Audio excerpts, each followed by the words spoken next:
Welcome to the Film Talks podcast. Today, we're going to be looking at something pretty interesting, I think, experimental cinema. Okay.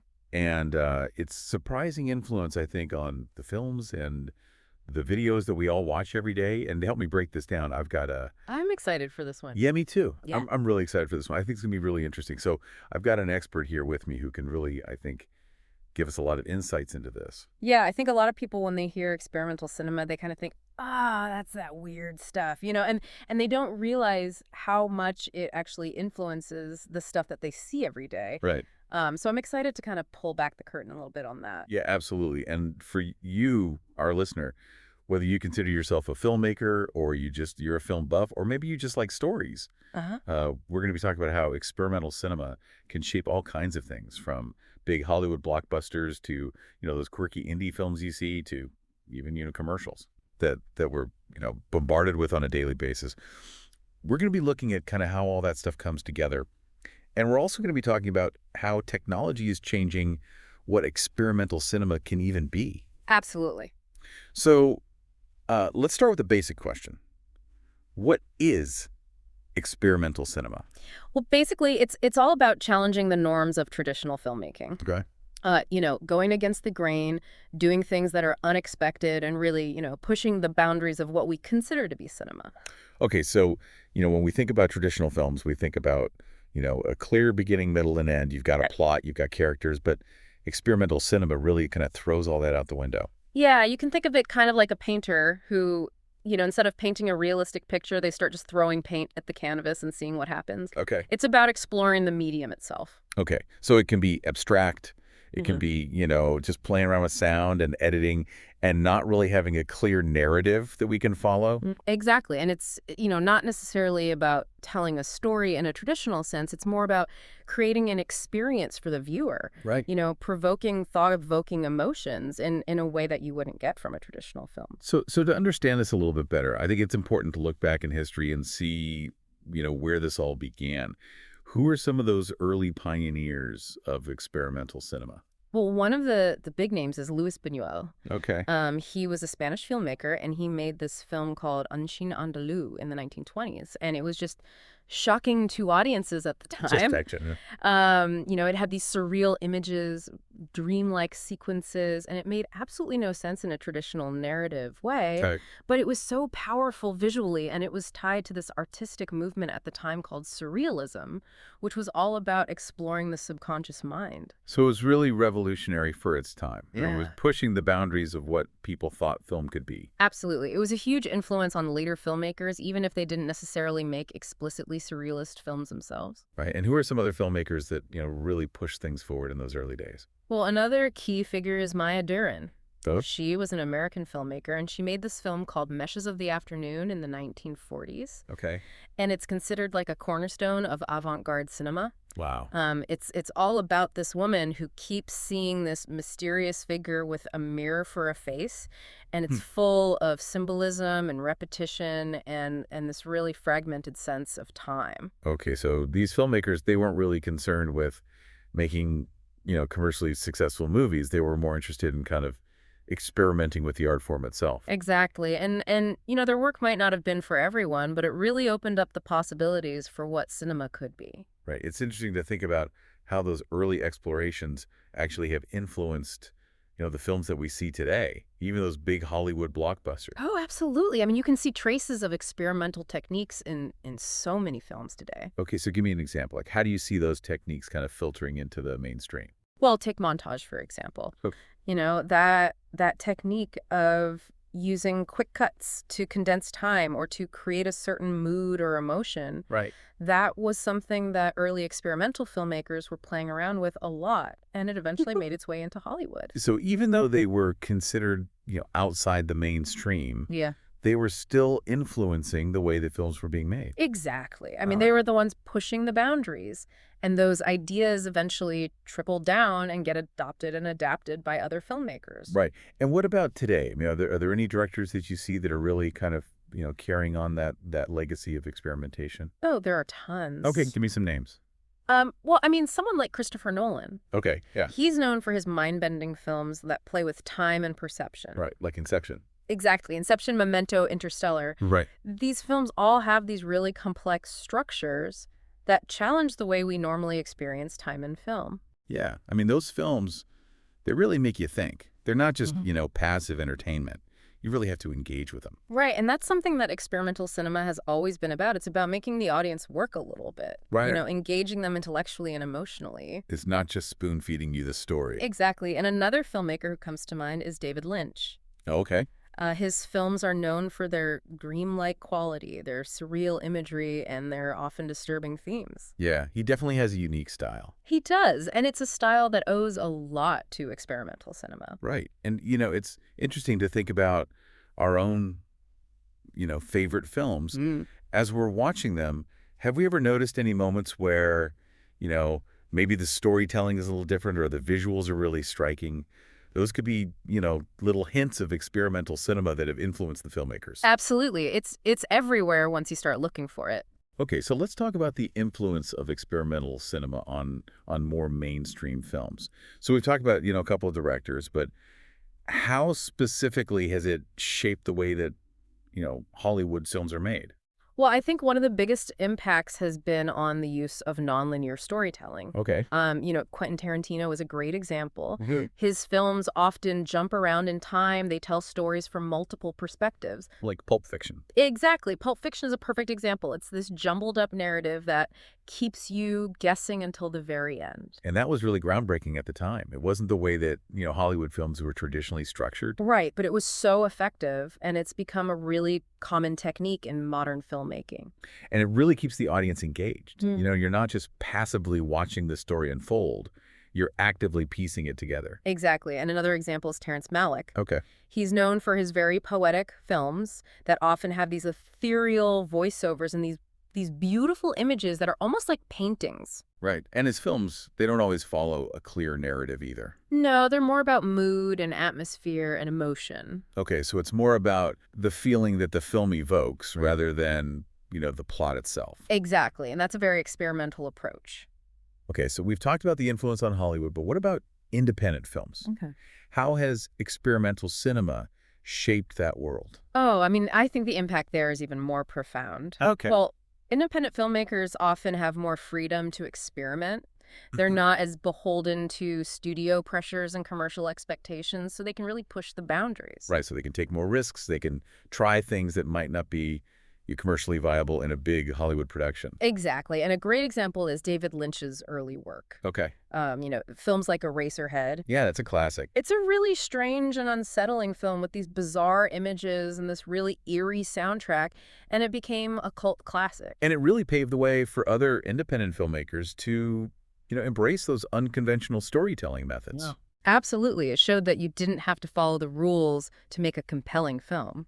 And what about more recent films? Are there any examples of independent films that have used, experimental techniques to great effect? Oh, yeah, definitely. I mean, a film that comes to mind is The Blair Witch Project. Okay. It was made on a shoestring budget using this found footage style. Right, that felt very real, very raw. Exactly, and it was a huge success. And it really played with the audience's expectations of what a horror film could be. Right, it was so effective because it felt so real. It felt like you were actually watching this footage that had been found. Yeah, it really broke the fourth wall in a way. It did, and that's something that experimental cinema often does. Okay, so we've talked about Hollywood, we've talked about independent films, but what about advertising? I mean, that's not something you would typically associate with experimental cinema. But have you seen any examples of, commercials that are using these techniques? Oh, absolutely. I mean, advertising has become so sophisticated. Yeah. Advertisers are always looking for new ways to grab your attention and to make their products stand out. Okay, so how are they using experimental cinema to do that? Well, you see a lot of commercials now that are using surreal visuals or abstract storytelling. Okay, give me an example. Well, there was this recent campaign for a perfume, I think, Okay. and it featured this woman floating through this dreamlike landscape, and it was all very stylized and beautiful, and it didn't really make any sense in a traditional narrative way, Right. but it was really effective at creating a certain mood and associating that mood with the product. So they're trying to evoke a feeling rather than, tell a story or to give you information about the product. Exactly. It's all about creating an emotional connection. Okay, so it seems like the lines between, what's experimental and what's mainstream are becoming more and more blurred. They definitely are, and I think that's a really exciting thing. Yeah, I think so too. Yeah. I mean that we're seeing more creativity, more innovation in all forms of filmmaking. Okay, so let's talk about technology. How is technology changing the world of experimental cinema? Oh, it's huge. I mean, technology is really opening up a whole new world of possibilities. Okay, so what are some of the most exciting developments that you're seeing? Well, one of the biggest things is AI, artificial intelligence. Okay. It's being used in so many different ways in filmmaking, and it's really allowing filmmakers to do things that were never possible before. Okay, give me an example. Yeah. How is AI being used in experimental cinema? Well, for example, AI can be used to generate visuals. Okay. You can feed an AI algorithm a bunch of images or videos, and it can create entirely new visuals based on that data. Wow, so you could create like a whole new world, a whole new visual landscape using AI. Exactly, and that's something that experimental filmmakers are really starting to explore. And are there any films that you've seen that have used AI in this way? I haven't seen any feature films yet that have used AI-generated visuals extensively, but there are a lot of short films and experimental projects that are using it in really interesting ways. Okay, and how else is AI being used in filmmaking? Well, another area is in script writing. Okay, so AI could actually write a screenplay. It could, and there are already AI programs that can do that. Wow, that's incredible. And what are those screenplays like? Well, they can be pretty strange. Okay. The AI is trained on a huge database of existing screenplays, but it doesn't always understand the nuances of human storytelling. Right, so it might come up with some pretty bizarre plots and characters. It might, but that's also what's exciting about it. Okay. It can lead to these unexpected and surreal narratives that you would never get from a human screenwriter. So it's almost like having a co-writer that's, completely unpredictable. Exactly, and that can be really liberating for a filmmaker. And what about AI being used in, the actual shooting of a film? Well, there are AI programs that can assist with cinematography. Okay. They can help with camera movement, framing, composition, things like that. So it's almost like having an AI cinematographer. It is, and it can be a really valuable tool for filmmakers who are working with limited resources. Right, and, speaking of technology changing filmmaking, Yep. we also have to talk about virtual reality and augmented reality. Oh, yeah. VR and AR are completely changing the way we experience stories. Yeah, I mean, in a traditional film, you're just watching the story unfold on a screen. But with VR, you're actually immersed in the world of the film. Exactly, and that's such a powerful experience. And how are experimental filmmakers using VR? Well, they're using it in all sorts of ways. Okay. They're creating these immersive worlds that you can explore, and they're playing with perspective and point of view in ways that you can't do in a traditional film. So it's almost like you're a character in the film. Exactly. You can make choices, you can interact with the environment, and that can really change the way the story unfolds. Yeah, I mean, that's really groundbreaking stuff. Yep. And what about augmented reality? Well, AR is also really interesting. Okay. It overlays digital elements onto the real world. Right. So you could be walking down the street and suddenly see, a giant monster appear in front of you through your phone. Okay, that's kind of scary. Yeah, it can be, but it can also be really cool. And how are experimental filmmakers using AR? Well, they're using it to create these hybrid experiences that blur the lines between the real and the virtual. Okay. You could have a film where the characters are interacting with digital elements that are superimposed onto the real world. So it's almost like, those interactive games that are becoming so popular. Yeah, it's similar, but it's also very different. Okay. Because with AR, you're still rooted in the real world. Right. It's not a complete escape like VR. Exactly, and that can be really effective for certain types of stories. Okay, so it seems like VR and AR are giving filmmakers a whole new set of tools to play with. They are, and I think we're just starting to scratch the surface of what's possible. Yeah, I'm really excited to see what filmmakers come up with in the future. Me too. And, speaking of technology changing filmmaking, we also have to talk about the internet and how it's impacted experimental cinema. Oh, yeah. The internet has been huge for experimental filmmakers. So, Well, before the internet, experimental films were really hard to see. yeah. You had to go to special film festivals or screenings or track down VHS tapes. Right. But now with the internet, you can watch experimental films from all over the world anytime you want. Yeah, it's really democratized the art form. Exactly. And it's allowed experimental filmmakers to reach a much wider audience. And are there any specific platforms or websites that are really good for finding experimental films? Oh, yeah, there are tons. Okay, give me a few. Well, Vimeo is a great one. Okay. They have a really strong community of experimental filmmakers, and they curate a lot of great content. And what about YouTube? YouTube is good too. Okay. You can find a lot of experimental films on there, but it can be a little harder to sift through all the noise. Right. But there are some great channels that focus specifically on experimental cinema. Okay. And what about social media? Social media is interesting. Okay. You know, a lot of experimental filmmakers are using platforms like Instagram and TikTok to share their work, Okay. and it's a really great way to connect with a new audience. So the internet has really changed the game for experimental filmmakers. It has. It's made it easier than ever to create and share experimental films and to find an audience for your work. Okay, so we've talked about how experimental techniques have historically influenced mainstream film and how new technologies are expanding the very definition of experimental cinema. But let's talk about how these ideas are practically showing up in the video content that we see today. So we're talking commercials, music videos, things like that. Right. So give me some concrete examples of how experimental techniques are being used in these contexts. Okay, well, one example is in commercial advertising. Right. You know, you see a lot of commercials now that are using really creative editing techniques to tell stories in a very short amount of time. Right, because they have to grab your attention quickly. Exactly, and they're borrowing techniques from experimental cinema to do that. Okay, so give me a specific example. Well, there was this Nike ad a few years ago called "You Can't Stop Us." Oh, okay. And it used this really clever split screen technique to show all these different athletes from around the world. Right. And it was really visually striking, and it told a powerful story about resilience and the power of sport. And that split screen technique, that's something that has roots in experimental cinema. It is. It's Yeah. a way of juxtaposing different images and ideas to create a certain effect. Okay, and what about music videos?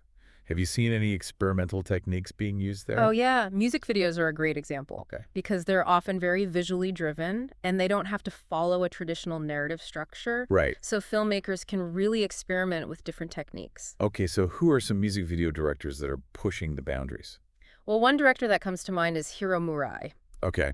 He's directed a lot of videos for Childish Gambino. And his work is really interesting. It's often very surreal and unsettling, and it uses a lot of visual metaphors. Okay, so it's not just, the typical performance video. It's more like a short experimental film. Exactly. And it's really effective at creating a mood and enhancing the music. So it seems like experimental cinema is having a real impact on the way that we're consuming video content in general. It is, and I think that's only going to continue as technology evolves and as filmmakers continue to push the boundaries. Yeah.